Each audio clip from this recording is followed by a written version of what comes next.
The Odyssey by Homer, translated by Samuel Butler. Book 10.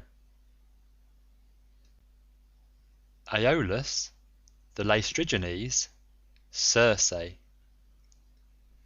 Thence we went on to the Aeolian Islands, where lives Aeolus, son of Hippotas, dear to the immortal gods. It is an island that floats, as it were, upon the sea, iron bound with a wall that girds it. Now Aeolus has 6 daughters and 6 lusty sons. So he made the sons marry the daughters, and they all live with their dear father and mother, feasting and enjoying every conceivable kind of luxury.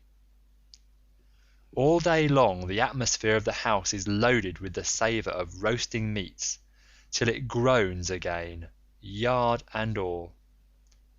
But by night they sleep on their well-made bedsteads, each with his own wife between the blankets. These were the people among whom we had now come. Aeolus entertained me for a whole month, asking me questions all the time about Troy, the Argive fleet, and the return of the Achaeans. I told him exactly how everything had happened, and when I said I must go, and asked him to further me on my way, he made no sort of difficulty, but set about doing so at once. Moreover, he flayed me a prime ox hide to hold the way of the roaring winds, which he shut up in the hide as in a sack, for Jove had made him captain over the winds, and he could stir or still each one of them according to his own pleasure. He put the sack in the ship, and bound the mouth so tightly with a silver thread that not even a breath of a side wind could blow from any quarter. The west wind, which was fair for us, did he alone let blow as it chose, but it all came to nothing, for we were lost through our own folly. 9 days and 9 nights did we sail, and on the 10th day our native land showed on the horizon. We got so close in that we could see the stubble fires burning, and I, being then dead beat, fell into a light sleep, for I had never let the rudder out of my own hands, that we might get home the faster. On this the men fell to talking amongst themselves, and said I was bringing back gold and silver in the sack that Aeolus had given me. Bless my heart, would one turn to his neighbour, saying, how this man gets honoured and makes friends to whatever city or country he may go. See what fine prizes he is taking home from Troy, while we, who have travelled just as far as he have, come back with hands as empty as we set out with. And now Aeolus has given him ever so much more. Quick, let us see what it all is, and how much gold and silver there is in the sack he gave him. Thus they talked, and evil counsels prevailed. They loosed the sack, whereupon the wind flew howling forth, and raised a storm that carried us weeping out to sea and away from our own country. Then I awoke, and knew not whether to throw myself into the sea, or to live on and make the best of it. But I bore it, covered myself up, and lay down in the ship, while the men lamented bitterly as the fierce winds bore our fleet back to the Aeolian island. When we reached it, we went ashore to take in water, and dined hard by the ships. Immediately after dinner I took a herald and one of my men, and went straight to the house of Aeolus, where I found him feasting with his wife and family. So we sat down as suppliants on the threshold. They were astounded when they saw us, and said, Ulysses, what brings you here? What god has been ill-treating you? We took great pains to further you on your way home to Ithaca, or wherever it was that you wanted to go to. Thus did they speak, but I answered sorrowfully, "My men have undone me, they and cruel sleep have ruined me. My friends, mend me this mischief, for you can if you will." I spoke as movingly as I could, but they said nothing, till their father answered, "Vilest of mankind, get you gone at once out of the islands. Him whom heaven hates will I in no wise help. Be off, for you came here as one abhorred of heaven." And with these words he sent me sorrowing from his door. Thence we sailed sadly on, till the men were worn out with long and fruitless rowing, for there was no longer any wind to help them. 6 days, night and day, did we toil, and on the 7th day we reached the rocky stronghold of Lamus, Telephilus, the city of Laestrygonians, where the shepherd, who is driving in his sheep and goats to be milked, salutes him who is driving out his flock to feed, and this last answers the salute. In that country a man who could do without sleep might earn double wages, one as a herdsman of cattle, and another as a shepherd, for they work much the same by night as they do by day. When we reached the harbour, we found it landlocked under steep cliffs, with a narrow entrance between 2 headlands. My captains took all their ships inside, and made them fast close to one another, for there was never so much as a breath of wind inside, but it was always dead calm. I kept my own ship outside, and moored it to a rock at the very end of the point. Then I climbed a high rock to reconnoitre, but could see no sign neither of man nor cattle, only some smoke rising from the ground. So I sent 2 of my company with an attendant to find out what sort of people the inhabitants were. The men, when they got on shore, followed a level road by which the people draw their firewood from the mountains into the town, till presently they met a young woman who had come outside to fetch water, and who was daughter to a Laestrygonian named Antiphates. She was going to the fountain Artacia, from which the people bring in their water, and when my men had come close up to her, they asked her who the king of that country might be, and over what kind of people he ruled. So she directed them to her father's house, but when they got there, they found his wife to be a giantess as huge as a mountain, and they were horrified at the sight of her. She at once called her husband Antiphates from the place of assembly, and forthwith he set about killing my men. He snatched up one of them, and began to make his dinner of him then and there, whereon the other 2 ran back to the ships as fast as ever they could. But Antiphates raised a hue and cry after them, and thousands of sturdy Laestrygonians sprang up from every quarter, ogres, not men. They threw vast rocks at us from the cliffs as though they had been mere stones, and I heard the horrid sound of the ships crunching up against one another, and the death cries of my men as the Laestrygonians speared them like fishes and took them home to eat them. While they were thus killing my men within the harbour, I drew my sword, cut the cable of my own ship, and told my men to row with all their might, if they too would not fare like the rest. So they laid out for their lives, and we were thankful enough when we got into open waters out of reach of the rocks they hurled at us. As for the others, there was not one of them left. Thence we sailed sadly on, glad to have escaped death, though we had lost our comrades, and came to the Aeaean island, where Circe lives, a great and cunning goddess, who is own sister to the magician Aeetes, for they are both children of the sun by Perse, who is daughter to Oceanus. We brought our ship into a safe harbour without a word, for some god guided us thither, and having landed we lay there for 2 days and 2 nights, worn out in body and mind. When the morning of the third day came, I took my spear and my sword, and went away from the ship to reconnoitre, and see if I could discover signs of human handiwork, or hear the sound of voices. Climbing to the top of a high lookout, I espied the smoke of Circe's house rising upwards amid a dense forest of trees, and when I saw this I doubted whether, having seen the smoke, I would not go at once and find out more.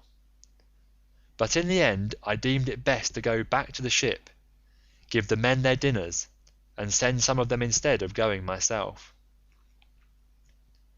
When I had nearly got back to the ship, some god took pity upon my solitude, and sent a fine antlered stag right into the middle of my path. He was coming down his pasture in the forest to drink of the river, for the heat of the sun drove him, and as he passed I struck him in the middle of the back. The bronze point of the spear went clean through him, and he lay groaning in the dust until the life went out of him. Then I set my foot upon him, drew my spear from the wound, and laid it down. I also gathered rough grass and rushes, and twisted them into a fathom or so of good stout rope, with which I bound the 4 feet of the noble creature together. Having so done, I hung him round my neck, and walked back to the ship leaning upon my spear, for the stag was much too big for me to be able to carry him on my shoulder, steadying him with one hand. As I threw him down in front of the ship, I called the men and spoke cheeringly man by man to each of them. "Look here, my friends," said I, "we are not going to die so much before our time after all, and at any rate we will not starve so long as we have got something to eat and drink on board." On this they uncovered their heads upon the seashore and admired the stag, for he was indeed a splendid fellow. Then, when they had feasted their eyes upon him sufficiently, they washed their hands and began to cook him for dinner. Thus, through the livelong day to the going down of the sun, we stayed there eating and drinking our fill. But when the sun went down and it came on dark, we camped upon the seashore. When the child of morning, rosy-fingered Dawn, appeared, I called a council and said, "My friends, we are in very great difficulties. Listen therefore to me. We have no idea where the sun either sets or rises, so that we do not even know east from west. I see no way out of it. Nevertheless, we must try and find one. We are certainly on an island, for I went as high as I could this morning, and saw the sea reaching all round it to the horizon. It lies low, but towards the middle I saw smoke rising from out of a thick forest of trees." Their hearts sank as they heard me, for they remembered how they had been treated by the Laestrygonian Antiphates and by the savage ogre Polyphemus. They wept bitterly in their dismay, but there was nothing to be got by crying. So I divided them into 2 companies and set a captain over each. I gave one company to Eurylochus, while I took command of the other myself. Then we cast lots in a helmet, and the lot fell upon Eurylochus. So he set out with his 22 men, and they wept, as also did we who were left behind. When they reached Circe's house, they found it built of cut stones, on a site that could be seen from far, in the middle of the forest. There were wild mountain wolves and lions prowling all round it, poor bewitched creatures, whom she had tamed by her enchantments and drugged into subjection. They did not attack my men, but wagged their great tails, fawned upon them, and rubbed their noses lovingly against them, as hounds crowd round their master when they see him coming from dinner, for they know he will bring them something. Even so did these wolves and lions with their great claws fawn upon my men. But the men were terribly frightened at seeing such strange creatures. Presently they reached the gates of the goddess's house, and as they stood there they could hear Circe within, singing most beautifully as she worked at her loom, making a web so fine, so soft, and of such dazzling colours as no one but a goddess could weave. On this Polites, whom I valued and trusted much more than any other of my men, said, "There is someone inside working at a loom and singing most beautifully. The whole place resounds with it. Let us call her and see whether she is woman or goddess." They called her, and she came down, unfastened the door, and bade them enter. They, thinking no evil, followed her, all except Eurylochus, who suspected mischief and stayed outside. When she had got them into her house, she set them upon benches and seats, and mixed them a mess with cheese, honey, meal, and Pramnian wine. But she drugged it with wicked poisons to make them forget their homes, and when they had drunk, she turned them into pigs by a stroke of her wand, shut them up in her pigsties. They were like pigs, head, hair, and all, and they grunted just as pigs do, but their senses were the same as before, and they remembered everything. Thus then were they shut up squealing, and Circe threw them some acorns and beech masts, such as pigs eat. But Eurylochus hurried back to tell me about the sad fate of our comrades. He was so overcome with dismay that though he tried to speak, he could find no words to do so. His eyes filled with tears, and he could only sob and sigh, till at last we forced his story out of him, and he told us what had happened to the others. "We went," said he, "as you told us, through the forest, and in the middle of it there was a fine house built with cut stones, in a place that could be seen from far. There we found a woman, or else she was a goddess, working at her loom and singing sweetly, so the men shouted to her and called her, whereon she at once came down, opened the door, and invited us in. The others did not suspect any mischief, so they followed her into the house, but I stayed where I was, for I thought there might be some treachery. From that moment I saw them no more, for not one of them ever came out, though I sat a long time watching for them. Then I took my sword of bronze and slung it over my shoulders. I also took my bow, and told Eurylochus to come back with me and show me the way. But he laid hold of me with both his hands and spoke piteously, saying, 'Sir, do not force me to go with you, but let me stay here, for I know you will not bring one of them back with you, nor even return alive yourself. Let us rather see if we cannot escape, at any rate with the few that are left us, for we may still save our lives.' 'Stay where you are then,' I answered, 'eating and drinking at the ship, but I must go, for I am most urgently bound to do so.' With this I left the ship and went up inland. When I got through the charmed grove, and was near the great house of the enchantress Circe, I met Mercury with his golden wand, disguised as a young man in the heyday of his youth and beauty, with the down just coming upon his face. He came up to me and took my hand within his own, saying, 'My poor unhappy man, whither are you going over this mountain top, alone and without knowing the way? Your men are shut up in Circe's pigsties, like so many wild boars in their lairs. You surely do not fancy that you can set them free? I can tell you that you will never get back, and will have to stay there with the rest of them. But never mind, I will protect you and get you out of your difficulty. Take this herb, which is one of great virtue, and keep it about you when you go to Circe's house. It will be a talisman to you against every kind of mischief.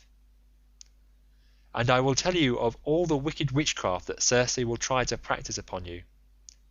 She will mix a mess for you to drink, and she will drug the meal with which she makes it, but she will not be able to charm you, for the virtue of the herb that I shall give you will prevent her spells from working. I will tell you all about it. When Circe strikes you with her wand, draw your sword and spring upon her as though you were going to kill her. She will then be frightened, and will desire you to go to bed with her. On this you must not point blank refuse her, for you want her to set your companions free, and to take good care also of yourself.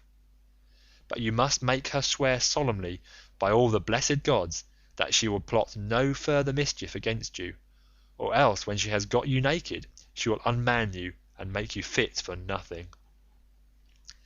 As he spoke, he pulled the herb out of the ground and showed me what it was like. The root was black, while the flower was as white as milk. The gods call it moly, and mortal men cannot uproot it, but the gods can do whatever they like. Then Mercury went back to high Olympus, passing over the wooded island.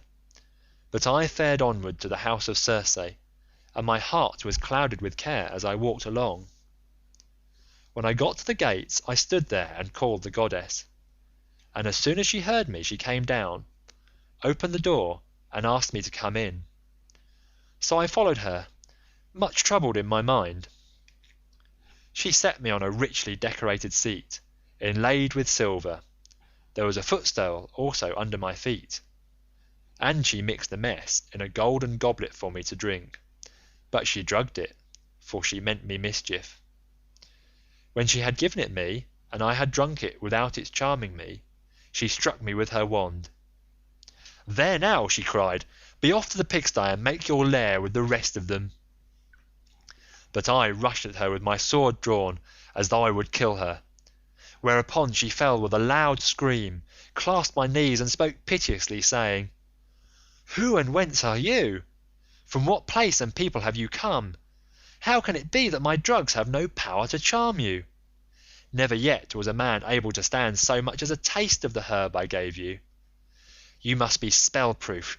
Surely you can be none other than the bold hero Ulysses, who Mercury always said would come here some day with his ship while on his way home from Troy. So be it then. Sheath your sword and let us go to bed, that we may make friends and learn to trust each other." And I answered, "Circe, how can you expect me to be friendly with you when you have just been turning all my men into pigs? And now that you have got me here myself, you mean me mischief when you ask me to go to bed with you, and will unman me and make me unfit for nothing. I shall certainly not consent to go to bed with you unless you will first take your solemn oath to plot no further harm against me." So she swore at once, as I had told her, and when she had completed her oath, then I went to bed with her. Meanwhile her 4 servants, who are her housemaids, set about their work. They are the children of the groves and fountains, and of the holy waters that run down into the sea. One of them spread a fair purple cloth over a seat, and laid a carpet underneath it. Another brought tables of silver up to the seats, and set them with baskets of gold. A third mixed some sweet wine with water in a silver bowl, and put golden cups upon the tables, while the fourth brought in water and set it to boil in a large cauldron over a good fire which she had lighted. When the water in the cauldron was boiling, she poured cold into it till it was just as I liked it, and then she set me in a bath and began washing me from the cauldron about the head and shoulders, to take the tire and stiffness out of my limbs.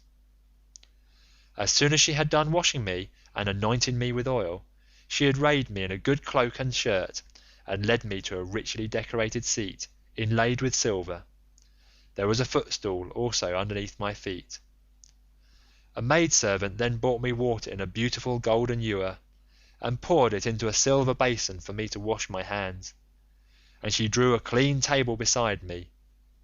An upper servant brought me bread, and offered me many things, of what there was in the house, and then Circe bade me eat, but I would not, and sat without heeding what was before me, still moody and suspicious.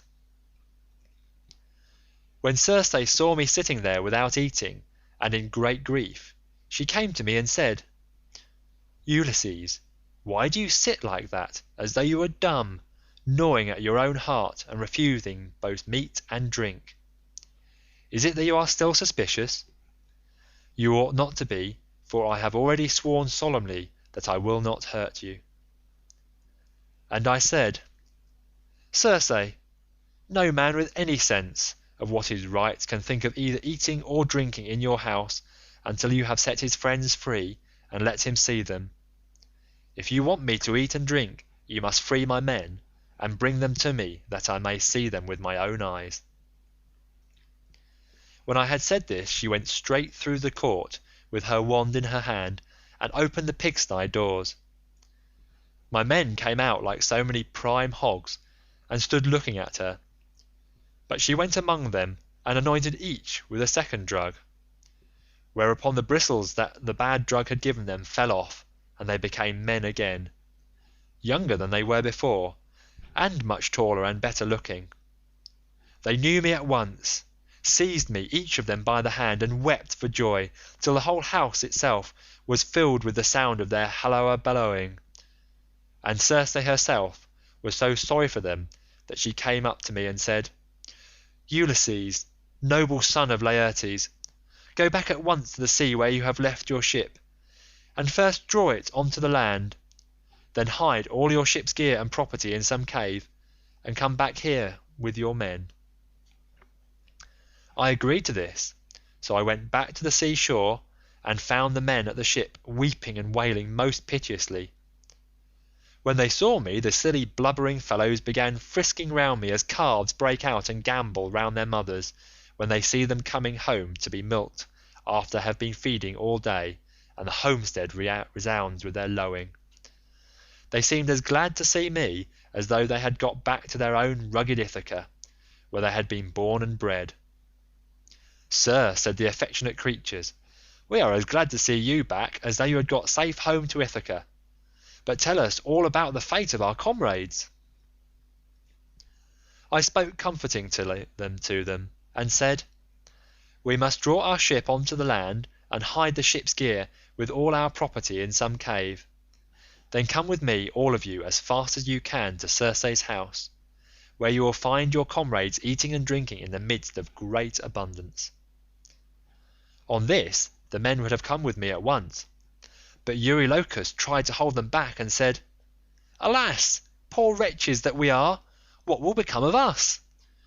Rush not on your ruin by going to the house of Circe, who will turn us all into pigs or wolves or lions, and we shall have to keep guard over her house.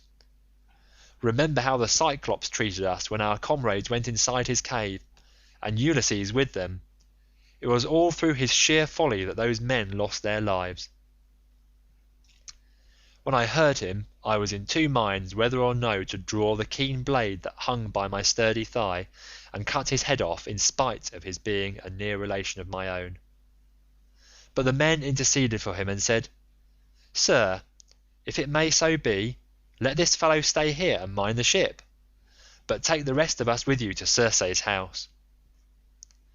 On this we all went inland, and Eurylochus was not left behind after all, but came on too, for he was frightened by the severe reprimand that I had given him. Meanwhile Circe had been seeing that the men who had been left behind were washed and anointed with olive oil. She had also given them woolen cloaks and shirts, and when we came we found them all comfortably at dinner in her house. As soon as the men saw each other face to face and knew one another, they wept for joy and cried aloud till the whole palace rang again.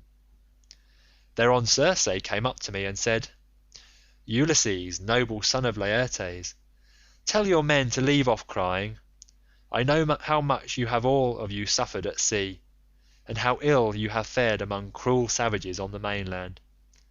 But that is over now, so stay here and eat and drink till you are once more as strong and hearty as you were when you left Ithaca, for at present you are weakened both in body and mind. You keep all the time thinking of the hardships you have suffered during your travels, so that you have no more cheerfulness left in you." Thus did she speak, and we assented. We stayed with Circe for a whole 12 months, feasting upon an untold quantity both of meat and wine. But when the year had passed in the waning of moons and the long days had come round, my men called me apart and said, "Sir, it is time you began to think about going home, if so be you are to be spared to see your house and native country at all." Thus did they speak, and I assented. Thereon through the livelong day to the going down of the sun we feasted our fill on meat and wine. But when the sun went down and it came on dark, the men laid themselves down to sleep in the covered cloisters. I, however, after I had got into bed with Circe, besought her by her knees, and the goddess listened to what I had got to say. "Circe," said I, "please to keep the promise you made me about furthering me on my homeward voyage. I want to get back, and so do my men. They are always pestering me with their complaints as soon as ever your back is turned." And the goddess answered, "Ulysses, noble son of Laertes, you shall none of you stay here any longer if you do not want to, but there is another journey which you have got to take before you can sail homewards. You must go to the house of Hades and of dead Proserpine to consult the ghost of the blind Theban prophet Tiresias, whose reason is still unshaken. To him alone has Proserpine left his understanding even in death, but the other ghosts flit about aimlessly." I was dismayed when I heard this. I sat up in bed and wept, and would gladly have lived no longer to see the light of the sun. But presently, when I was tired of weeping and tossing myself about, I said, "Who shall guide me upon this voyage? For the house of Hades is a port that no ship can reach." "You will want no guide," she answered. "Raise your mast, set your white sails, sit quite still, and the north wind will blow you there of itself. When your ship has traversed the waters of Oceanus, you will reach the fertile shore of Proserpine's country, with its groves of tall poplars and willows that shed their fruit untimely. Here beach your ship upon the shore of Oceanus, and go straight on to the dark abode of Hades. You will find it near the place where the rivers Pyriphlegethon and Cocytus, which is a branch of the river Styx, flow into Acheron, and you will see a rock near it, just where the two roaring rivers run into one another. When you have reached this spot, as I now tell you, dig a trench a cubit or so in length, breadth, and depth, and pour into it as a drink offering to all the dead, first, honey mixed with milk, then wine, and in the third place water, sprinkling white barley meal over the whole. Moreover, you must offer many prayers to the poor feeble ghosts, and promise them that when you get back to Ithaca you will sacrifice a barren heifer to them, the best you have, and will load the pyre with good things. More particularly, you must promise that Tiresias shall have a black sheep all to himself, and the finest in all your flocks. When you shall have thus besought the ghosts with your prayers, offer them a ram and a black ewe, bending their heads towards Erebus, but yourself turn away from them as though you would make towards the river. On this, many dead men's ghosts will come to you, and you must tell your men to skin the 2 sheep that you have just killed, and offer them as a burnt sacrifice, with prayers to Hades and to Proserpine. Then draw your sword and sit there, so as to prevent any other poor ghost from coming near the spilt blood before Tiresias shall have answered your questions. The seer will presently come to you, and will tell you about your voyage, what stages you are to make, and how you are to sail the sea so as to reach your home." It was daybreak by the time she had done speaking, so she dressed me in my shirt and cloak. As for herself, she threw a beautiful light gossamer fabric over her shoulders, fastening it with a golden girdle around her waist, and she covered her head with a mantle. Then I went about among the men everywhere all over the house, and spoke kindly to each of them man by man. "You must not lie sleeping here any longer," said I to them. "We must be going, for Circe has told me all about it." And on this they did as I bade them. Even so, however, I did not get them away without misadventure. We had with us a certain youth named Elpenor, not very remarkable for sense or courage, who had got drunk and was lying on the housetop away from the rest of the men, to sleep off his liquor in the cool. When he heard the noise of the men bustling about, he jumped up on a sudden and forgot all about coming down by the main staircase, so he tumbled right off the roof and broke his neck, and his soul went down to the house of Hades. When I had got the men together, I said to them, "You think you are about to start home again, but Circe has explained to me that instead of this we have got to go to the house of Hades and Proserpine to consult the ghost of the Theban prophet Tiresias." The men were broken-hearted as they heard me, and threw themselves on the ground, groaning and tearing their hair. But they did not mend matters by crying. When we reached the sea-shore, weeping and lamenting our fate, Circe brought the ram and the ewe, and we made them fast hard by the ship. She passed through the midst of us without our knowing it, for who can see the comings and goings of a god, if the god does not wish to be seen? End of Book 10.